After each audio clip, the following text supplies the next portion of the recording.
Күз және қыс мезгілінде тұмауратқан кісілер өте көп болатыны белгілі. Алда қыс мезгілі болғандықтан, ауа райы кенеттен суып кетіп, салқын жел соғатындықтан жылы киім киіп жүруді ұмытпаңыздар. Күз және қыс мезгілінде салқын су ішу және ауаның құрғақ болуы тұмауға, тіпті вирустық тұмау ауруына шалдығу оңай болады. Вирустық тұмаудың белгілері әдетте дене қызуы жоғары деңгейде көтеріліп, қалтырау, бас ауруы және де тыныс жолдарының әлсіздігі де пайда бола бастайды. Бұл вирустық тұмау тыныс алу жолдары ауа арқылы жұғатын болғандықтан, мүмкіндік болса, адам көп жерлерге бармауға тырысыңыздар. Егер амал жоқ адам көп жерге бару қажет болса, онда масканы тағып барыңыздар және қолдарыңызды да тазалап жуып жүруді ұмытпаңыздар. Вирус түшкіргенде, жөтелгенде, сөйлегенде ауа арқылы жұғады. Жай қарапайым тұмауға қарағанда денеде сақталу белгілері жоғары болғандықтан, яғни симптомды көрсеткіштері жоғары, көп әлсіздене бастайсың. Сол үшін денедегі күш-қуат азаймайтындай өзіңізге көп көңіл аударыңыз. Осы екі қағиданы жасасаңыз, тұмаудың алдын ала аласыз. Ең бірінші ол әрине қолды тазалап жуу қажет. Бұл өте маңызды. Егер қолыңызды көбірек жуып тұрсаңыз, тұмаудың алдын ала аласыз.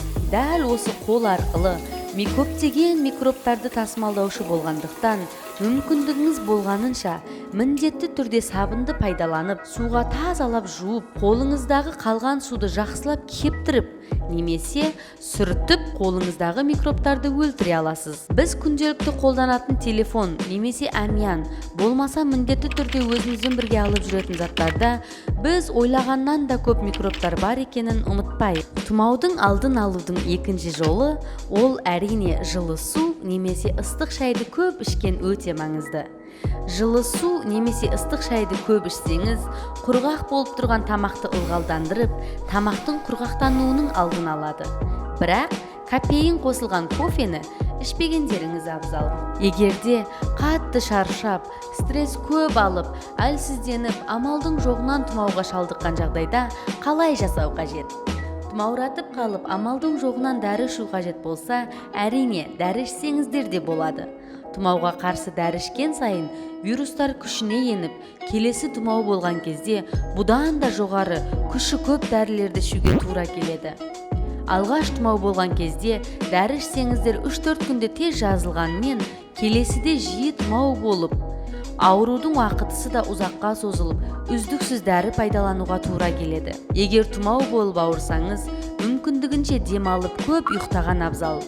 Тұмаумен немесе вирустық тұмаумен күресу үшін сізге күш пен шыдамдылық қажет. Күнделікті өмірде дұрыс тамақтанып, спортпен айналысып, мүмкіндігінше демалсаңыз, онда көп ауырмайсыз, аурудың алдын аласыз. Содан соң ыстық ваннаға түсіп, ұйықтаған кезде жақсылап терлеңіз. Ваннаға ыстық су жинап, осы ыстық ваннаға түссеңіз, денедегі қан айналымын жақсартып, ұйықтаған кезде көп терлесеңіз, осы тер арқылы дене қызуын бір қалыпты ұстап, температураны түсіріп, жақсы ұйықтай аласыз.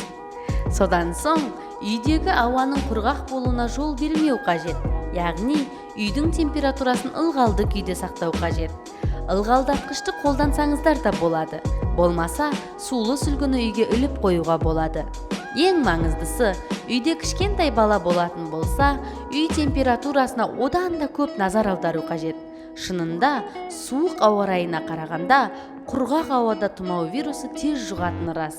Сол үшін үйдің ауасы құрғақ болмауына қашанда назар аудару қажет. Содан соң үйдің ауасын да күніне бір рет болса да терезені ашып тазартып тұрған абзал. Егер дене қызуы көтерілсе, онда суды көп ішіп, көп терлесе, дене қызуын түсіре алады.